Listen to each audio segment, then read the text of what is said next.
Olá! Tenho um prazer imenso em estar de volta com o nosso programa Sim para a Literatura e poder contar com a sua companhia. E curtindo essa chuvinha que antecede o verão, se acomode na poltrona e curta junto comigo.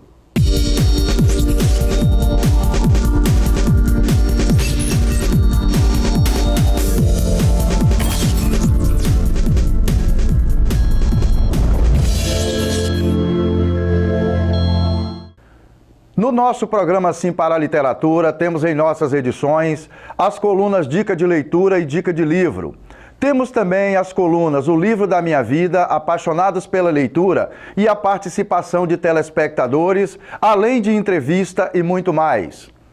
Nessa edição, temos um mix de informações e de depoimentos que sei que vocês vão gostar, mas sem deixar de lado um importante ingrediente da nossa proposta, o livro, que pode ser um fio condutor e norteador para entendermos várias questões do nosso dia a dia. Sempre ele, o livro. Bom, eu amo ler, não consigo sair de casa se não tiver um livro dentro da bolsa. Adoro ver hoje grandes autores da nossa própria língua, da língua portuguesa. Acho incrível que eu acho que hoje, da nossa geração, existem gênios, escritores fascinantes que estão redescobrindo a nossa própria língua. Então eu diria, por exemplo, de um brasileiro, o André Santana, ou dos portugueses que eu adoro, Walter Hugo Mãe, ou Gonçalo M. Tavares, que escreveu Jerusalém, Uma Viagem para as Índias, um dos livros mais lindos que eu li na minha vida. Walter Hugo Mãe, eu sou apaixonado de muitos livros dele, todos que saem eu já compro, como O Filho de Mil Homens, tantos livros que ele escreveu. E o André Santana escreveu Sexo e Amizade, O Brasil é Bom. Enfim, são algumas dicas. Eu estou sempre lendo alguma coisa, se ligue aí. Na terceira parte desta edição, temos a entrevista com Valquíria Campos. Ela é gerente de políticas de promoção da igualdade racial, vinculada à Secretaria de Estado de Direitos Humanos aqui do Espírito Santo. Valquíria esteve em Linhares recentemente para participar de um encontro que faz parte da agenda de um conjunto de ações que são desenvolvidas no projeto de ocupação social, que atinge vários bairros de municípios capixabas. Começando por Linhares, mais uma ação junto ao Programa Estruturante de Ocupação Social. É um programa que está dentro da Secretaria de Estado de Direitos Humanos, comandado aí pelo secretário de Estado, professor Júlio Pompeu, e pela subsecretária companheira Lúcia Dornelas. E aí a gente pensou, junto com a equipe lá que atua junto conosco, o programa, mais especificamente a Ocupação Social e essas 26 comunidades, nesses 26 bairros no Espírito Santo.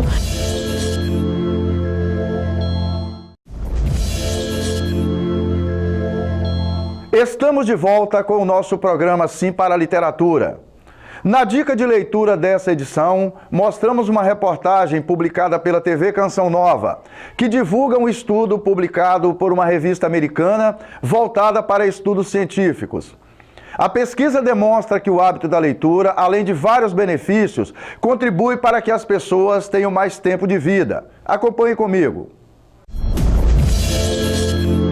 A leitura, além de fazer bem à saúde mental, ajuda a viver mais. Isso é o que diz o estudo publicado em uma revista americana especializada na área de medicina e ciência. De acordo com os cientistas, quem lê mais de 3 horas por semana tem uma maior expectativa de vida.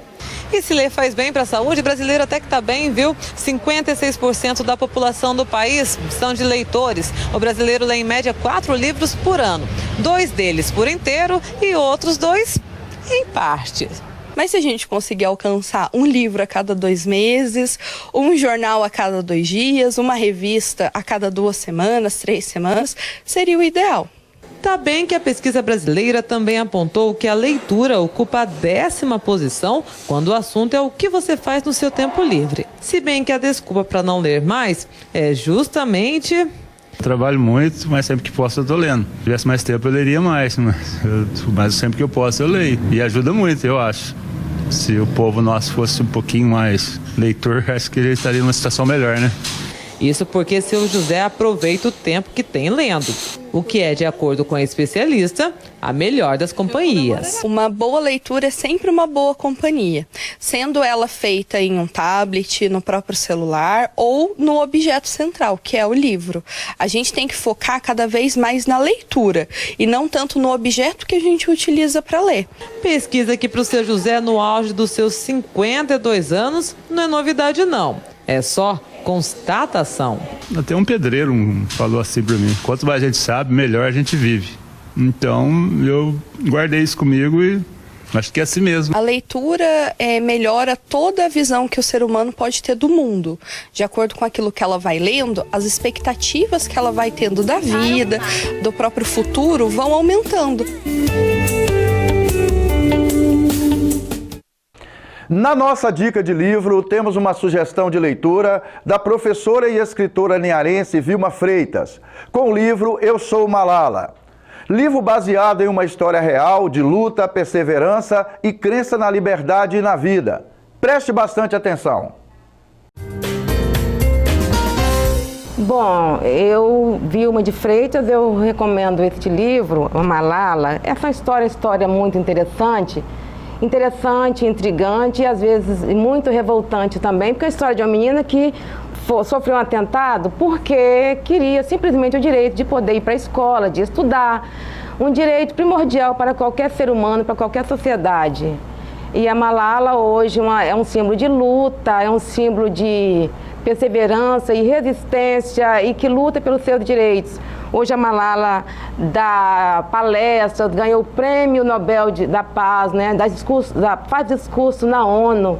E essa menina, a história dela é uma história que vale a pena toda mulher conhecer e tirar como exemplo, porque é um exemplo de luta, é um exemplo de que não aceita a opressão. A sociedade onde a Malala vivia, onde ela vive, o país dela é um país opressor, onde a mulher sofre, assim como em todas as outras sociedades também. Não é só lá onde ela viveu, onde ela passou a infância dela, que havia esse problema. Em várias partes do mundo, também a mulher é oprimida e sofre com a opressão masculina e a truculência de uma sociedade patriarcal.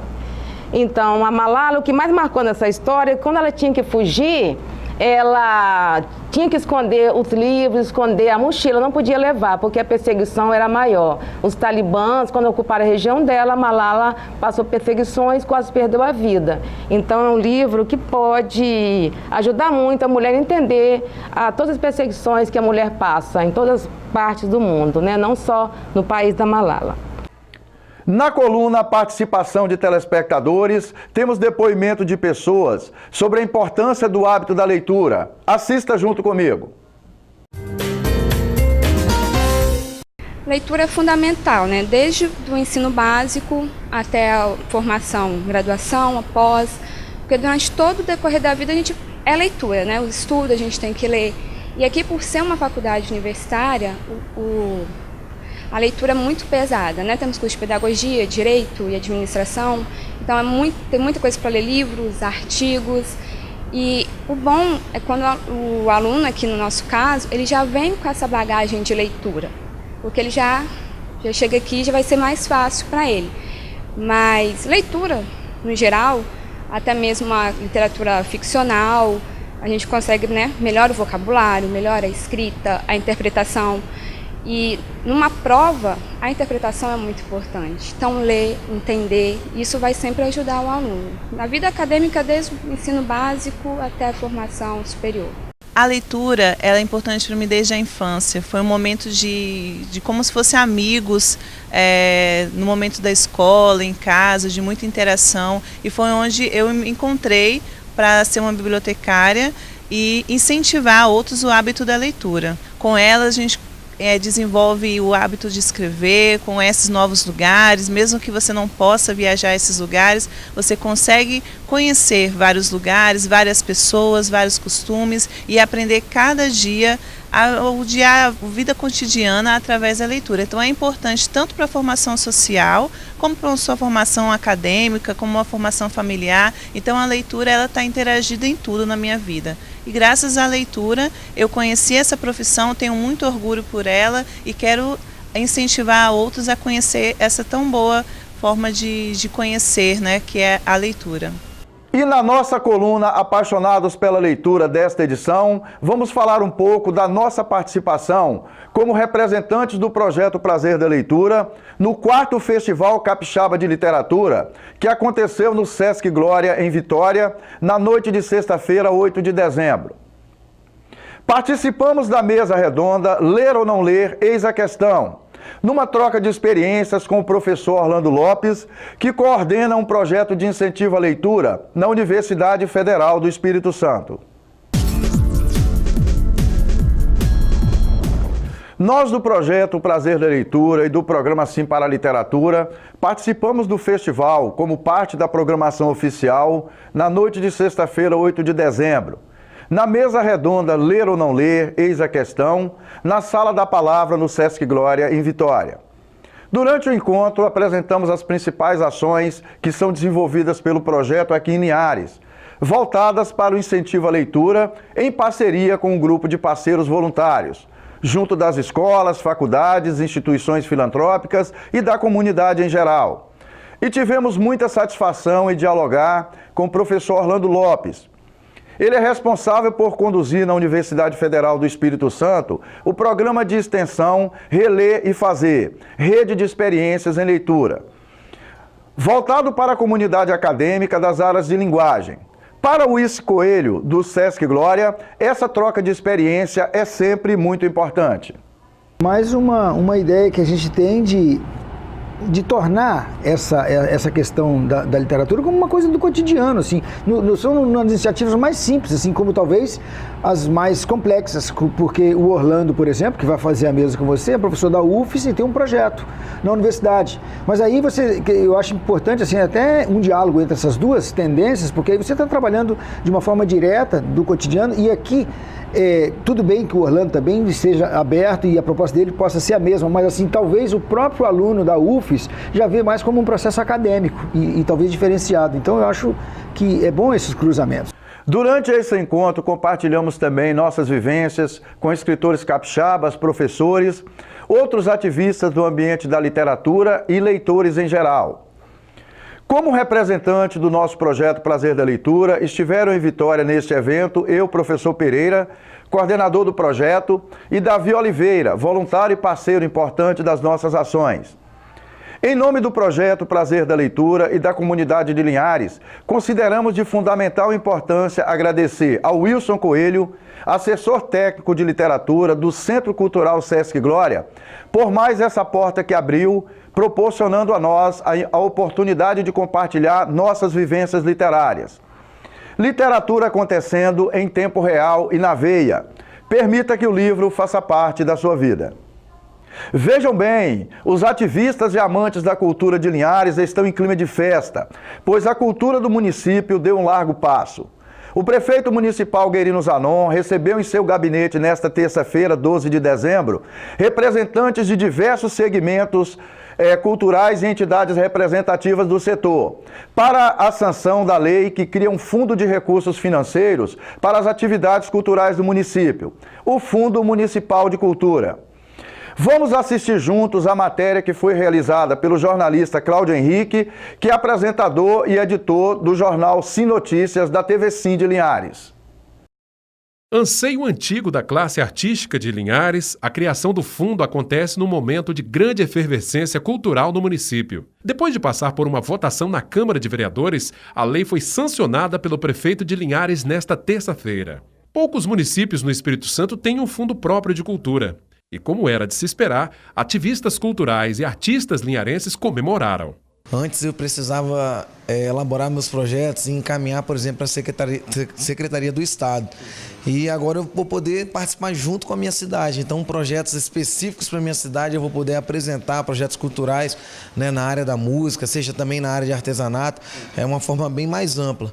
Então, vai viabilizar muito mais fácil, vai ficar bem mais fácil para a gente poder agora apresentar os nossos trabalhos. Na opinião do artista, o novo mecanismo deve alavancar novos projetos culturais. Ele vai maximizar aquele projeto que já acontece, né? Vai dar vai expandir esse potencial e também vai tirar muito projeto que está na gaveta, né? Vai unir muito a classe artística, porque eu com o meu projeto, junto com o seu, a gente tenta esse recurso para que a gente possa trazer, né, um benefício para a comunidade. Então está mais próximo, está mais fácil para a gente, o artista, né? A origem dos recursos, ela pode vir da iniciativa privada, da iniciativa pública, né, um percentual aí pequeno da prefeitura, mas a grande parte dele vai vir da iniciativa privada. Empresas que causam grandes impactos ambientais, essas têm por obrigação investir de forma a trazer alguma coisa para o município. E nós vamos buscar esses recursos e, com certeza, é para somar e trazer eventos que formem a opinião pública a favor da cultura de Linhares e da região.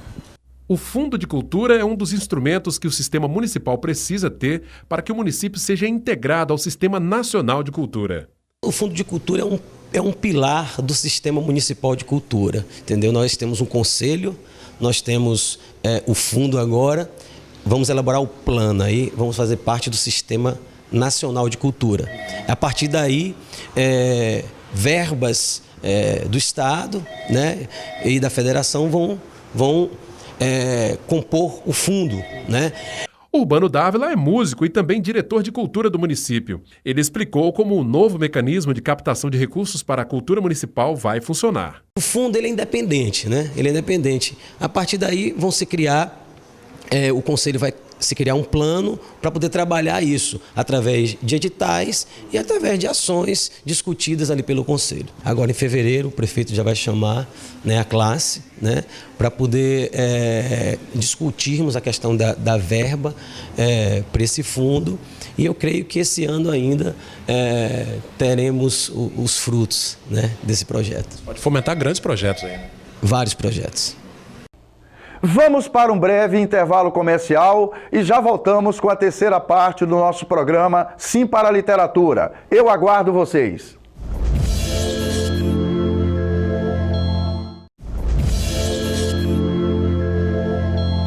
Que bom estar de volta com o nosso programa Sim para a Literatura e continuar na sua companhia. Vamos assistir juntos a entrevista com Valquíria Santos. Na primeira parte da entrevista, Valquíria destaca a importância da implantação e desenvolvimento de projetos que sejam voltados para a igualdade racial e de oportunidades. Estamos em mais um novembro aí, mês da consciência negra, nos 322 anos de morte de Zumbi dos Palmares, que é a data que marca o 20 de novembro, né, no contexto histórico de construção do país. Então temos feito aí várias ações, né, enquanto Secretaria de Estado de Direitos Humanos, por meio da nossa gerência de políticas de promoção de igualdade racial. Ações essas que visam o enfrentamento ao racismo, uma promoção da política de igualdade racial, ações também voltadas para as escolas, né, implementação da Lei 10.639, que garante aí a execução do ensino de literatura, história da África e de questões relacionadas ao negro no Brasil. Então as ações da gente têm sido voltadas muito com esse foco, esse recorte, né, dentro do novembro, que é um mês importante aí para essa pauta da questão negra, mas também trabalhar para que isso se propague durante todo o ano, que a gente consiga reproduzir mais ações aqui em Linhares e também em outros municípios do Espírito Santo. O dia 20 de novembro marca no Brasil o Dia da Consciência Negra. Muita gente considera essa como uma data para comemoração. Para Valquíria, essa data concentra a oportunidade de outras reflexões sobre a questão racial. Bom, eu costumo dizer que não é só uma comemoração, né? É também um momento político de reflexão sobre as conquistas, sobre as perdas e sobre o que precisa avançar. Nós estamos aí na década internacional do afrodescendente, né? Que é uma revisão para pensar os próximos 10 anos para a população afrodescendente, não só no Brasil, mas como no mundo, né? Que é uma reavaliação do que já foi feito nos últimos 12 anos de política de promoção de igualdade racial implementadas no Brasil aí por meio da Lei 12.288, que é o Estatuto da Igualdade Racial, mas também pensar a partir de agora o que vamos fazer na garantia de direitos, justiça, acesso para a população afrodescendente nessa década do afrodescendente especial aqui no Brasil. As ações do projeto de ocupação social são desenvolvidas através da Secretaria de Estado de Direitos Humanos do Governo do Espírito Santo. Para muita gente aqui no dia a dia, existe uma confusão e ideias preconcebidas sobre o importante papel dessa secretaria. Nós, a Secretaria de Direitos Humanos, tudo é uma agenda prioritária, né? A gente trabalha com várias pautas que, no final, culminam na vida humana. Então, esse é o trabalho do Direitos Humanos, trabalhar com pessoas, independente de como e quais sejam, né? Nossa prioridade é trabalhar com gente.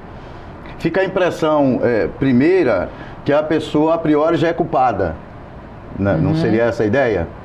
Porque há uma visão de que, né, se defende bandido. Mas assim, eu convido a toda a sociedade a conhecer um pouco mais... Mas é interessante essa oportunidade para você falar disso. Conhecer, né, um pouco mais sobre o que é a política de direitos humanos, né, para a gente construir isso juntos. E volto a dizer, a prioridade para a política de direitos humanos é a proteção à vida, às pessoas. Essa é a maior prioridade, seja ela qual for. E sobre o racismo, que as pessoas negras que aparecem na mídia, já com destaque em alguma atividade profissional, e em relação às pessoas negras que vivem em comunidades pobres na periferia. Assista à interessante reflexão que a gerente de políticas para a igualdade racial, a Valquíria, desenvolve sobre isso. De fato, é bem isso mesmo, né? É uma questão muito midiática também, onde a gente vê que quando o racismo ocorre com um artista, com um negro mais famoso, ele vai para os jornais, ele tem uma denúncia mais ampla, mas quando acontece dentro de comunidades, porque acontece todos os dias dentro das comunidades, dentro dos espaços sociais de modo geral, isso passa meio que despercebido, né? Então, assim, a questão da denúncia do racismo está muito voltada hoje para a questão midiática, talvez pela desinformação das pessoas, né, por conhecer a legislação que permite lá e a questão da criminalização do racismo mesmo, ou talvez porque essa questão midiática toca mais nas pessoas e consegue chegar numa dimensão maior. Mas assim, o racismo acontece, claro que com negros e negras que estão na mídia, que são artistas, né, e esses têm um potencial maior de intervenção, um poder de fala maior para denunciar, e para nós é muito importante também, mas assim, frisar que o racismo ele ocorre com pessoas que estão invisíveis ou que não se identificam ou fazem uma denúncia, talvez de forma até maior, de mais incisiva e mais agressiva.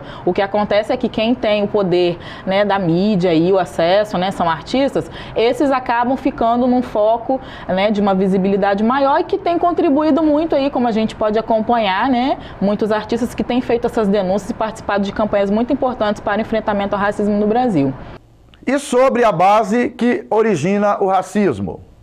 Eu não acredito que isso seja um problema das crianças, do modo de criação. Acredito que é um processo do colonialismo mesmo, né? A construção da sociedade brasileira, ela se deu com esse estereótipo, com essa visão da população negra. Então, assim, são mais de 500 anos aí de nação, né? É um processo muito longo para a gente desconstruir. Então, acredito que a sociedade, ela se constituiu para pensar assim, né? Eu não acredito que foi uma família específica que criou seu filho assim. Não, é a construção social que fez com que toda a sociedade visse a população negra dessa forma.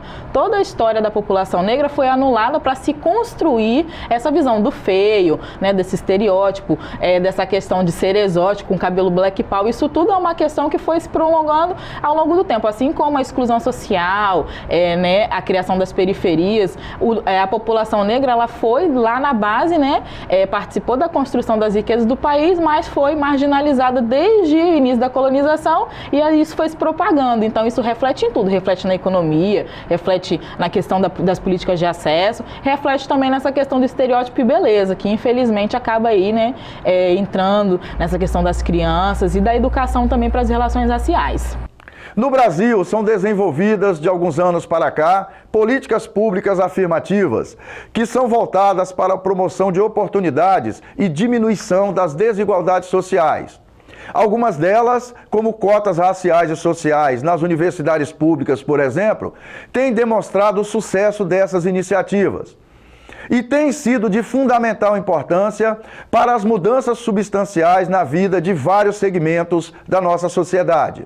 são extremamente importantes, né, porque existe uma lacuna, né, aí nessa questão da educação, do acesso à educação no Brasil, isso é fato, e a gente precisa resolver isso. Eu queria deixar bem claro que a política de cotas, ela nunca previu que seria para sempre, que seria eterna. Ela é uma política que ela tem início, meio e fim, e um propósito e um objetivo, né. Hoje, salvo engano, são 5% da população negra que tem acesso ao ensino superior, então, assim, melhorou, né, ao longo desses últimos 12 anos, mas ainda não é o que o Brasil precisa chegar para uma equidade, né, de raça e nem para um acesso ao ensino superior mais democratizado com o acesso da população negra. E lembrando que o acesso da população negra e a negação dele às universidades também se dá desse processo de colonização. A população negra foi marginalizada, o acesso ao ensino também foi negado, assim como direitos econômicos, então o Estado brasileiro compreendeu a necessidade de cotas para criar essa equidade, né? Mas não é uma coisa eterna, é uma ferramenta, é um instrumento, né? É uma medida paliativa que ela tem início, meio e fim. Quando a gente conseguir alcançar essa equidade, né? Equiparar entre negros e brancos com acesso ao ensino superior, a gente acredita e quer e deseja que certamente não haja necessidade mais de cotas.